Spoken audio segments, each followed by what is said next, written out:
Hi, welcome to my channel. I'm so glad you're here. Today I'm going to be working on block 2 of Kim Deal's Home for the Holidays. This is a block of the month that was offered through Fat Quarter Shop. I'm excited to do this. I know that you can no longer get into the block of the month, but I do know that Fat Quarter Shop does offer the pattern on their website, so I'll be sure and post a link to this. Now, I cannot share with you the pattern, but I can share all the lovely fabrics, and I hope you join me as I piece this quilt. I love how the first block came out, and I'm excited to share with you the second block. So let's begin. So I'm getting started with pieces B and D. Remember, I cannot give you the specific information about this pattern. You can purchase the pattern still through a Fat Quarter Shop. I believe they sell both the pattern and a download. You're not able to get into the kit anymore, but I do know that they still have some of this fabric line available, so be sure and check it out. So what I'm starting with is making 2 half-square triangles from one piece. The directions do say to draw a line on it. However, I'm using my seam tape. That's my personal preference.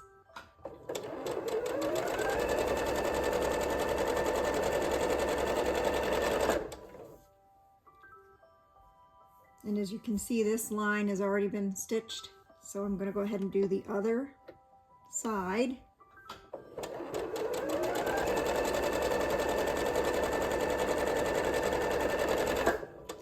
I have to say, it's absolutely gorgeous where I'm at. You'll have to tell me what it's like where you're at. The leaves are starting to change, and I actually have my windows open, so it's just spectacular.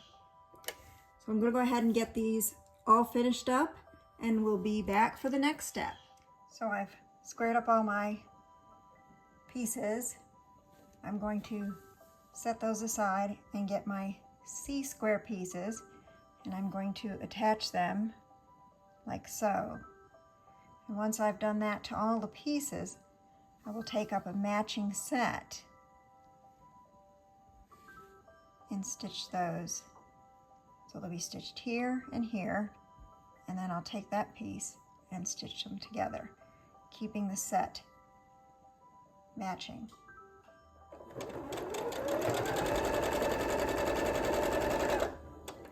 I do like to piece with Aurifil. I know I've said in the past I like to do a little bit tighter stitch. Right now I'm stitching at a 2.0. And I will take these and press them.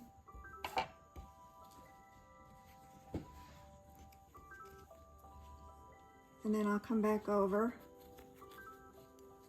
and stitch the 2 matching pieces together. These are pressed so that the seams are going to nest nicely.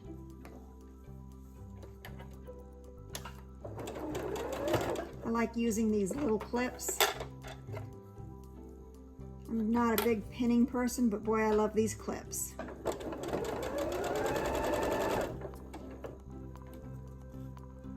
And I know I mentioned I use Aurifil thread to piece, and I like to use kind of an ecru, kind of off-white color, unless I'm piecing something dark.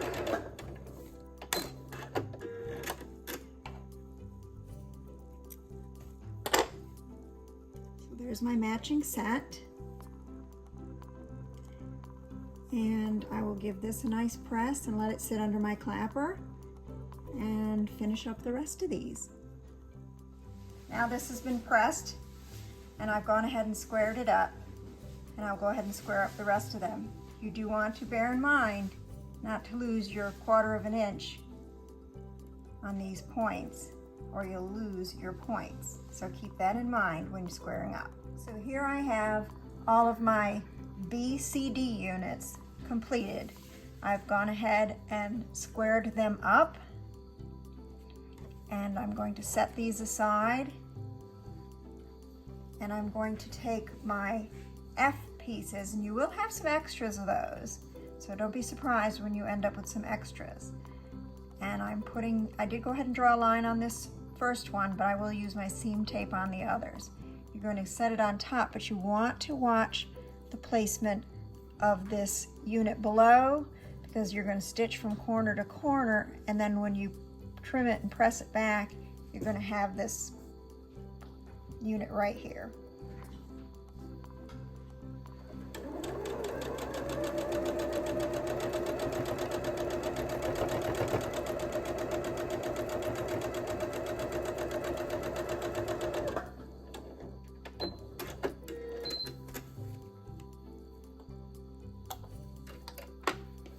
There's my unit.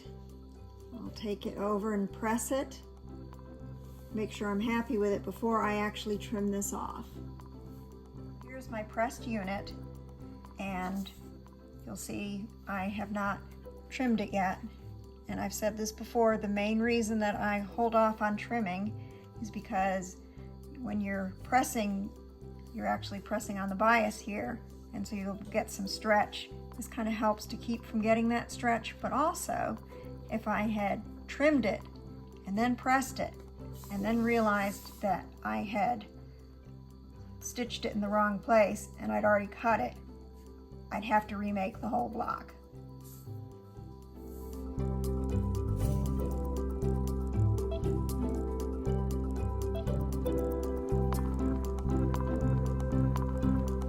So I've completed all of my crown units.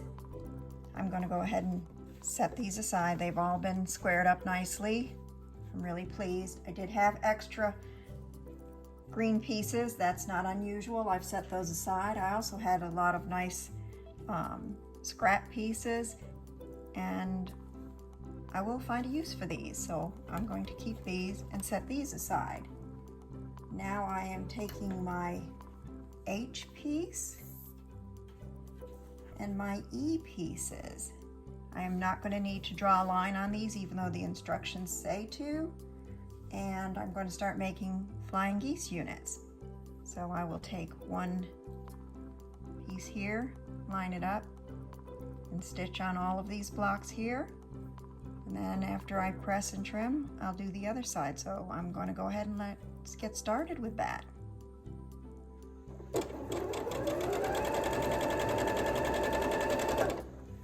One thing you want to remember as you are stitching along, for each piece that you stitch, take a matching piece and set it aside. That way you don't lose track of which ones you've stitched and which ones you need the mate for. The instructions say to have a matching set. I'm sure if you really wanted to scrappy it up, you could, but I'm going with matching sets. Hope that helps. I'm going to finish these up and then press them and then start on to the other side once I have trimmed them off. Here I've got all my pieces. I've pressed them, trimmed them, and I went ahead and squared them up. I'm going to find the mate, stitch those on, and then I will press those and square them up again.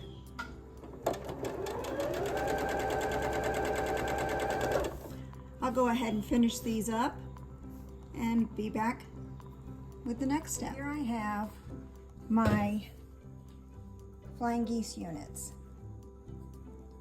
and they're all matched up. And what you're going to do is you're going to take one flying geese unit and you're going to attach one background piece A to the bottom of your flying geese unit. Keep in mind you don't want to lose your point.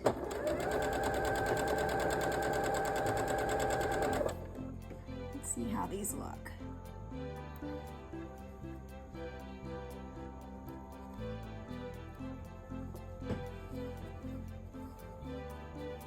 Like so. I'll finish these up, I'll get these pressed, and move on to the next step. So my pieces have all been pressed, and they're all ready to start assembling the block. What you will need are 4 of your G pieces, and I've chosen these 4. You'll have some extras of these. Hang on to them. You may need them later, or you can use them in something else. And then you'll need all your crown pieces that you made earlier. And what you're going to do is assemble your blocks. So you'll need one center.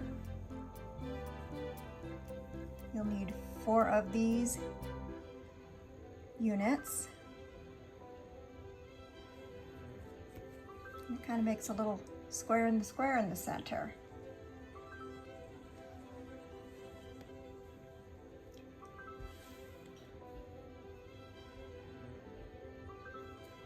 And you'll put your crown pieces in. I will take these over to my cutting table and set out the 4 different blocks to determine how I want them. And then I'll start stitching. But here's a basic idea of how the block is going to look. I've got all my blocks sorted and ready to piece them together. At this point, I'm going to start stitching my rows together. You want to be very careful and watch the orientation of each of your blocks because that is important when putting these parts of the block together.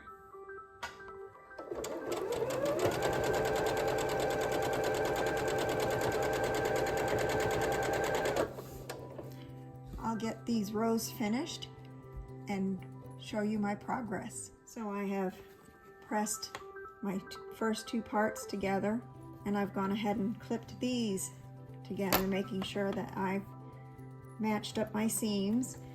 And sometimes, no matter how hard you try, you get a little bit of a bulge in your fabric. If you make sure that's feed dogs down when you stitch, that'll kind of pull that little bit of fabric in and should match up. It's a good way to ease your fabric in by using the feed dogs.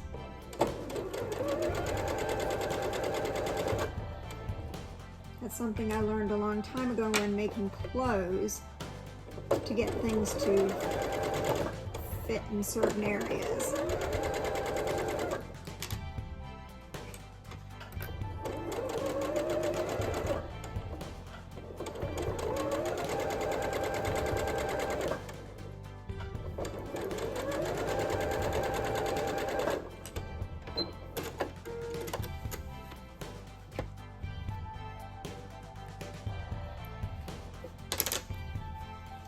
There we go.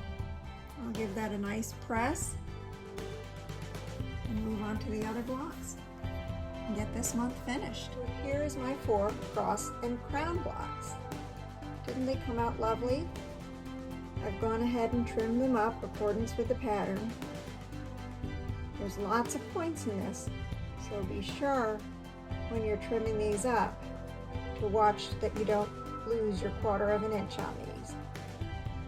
Like I said before, you can still get this pattern through the Fat Quarter Shop and maybe even some of the local quilt shops. And I know that this line is still available, so be sure to look for Kim Deal's Christmas line, Balsam and Baubles. It's a wonderful collection. Until next month's set, happy stitching. So I hope you've enjoyed that as much as I did. Remember, if you liked this video, be sure to give it a thumbs up, and I would hope you would consider subscribing to me if you don't already. I really do appreciate each and every one of you. In the meantime, let me know what you're working on in the comments section. Happy stitching. Till next time.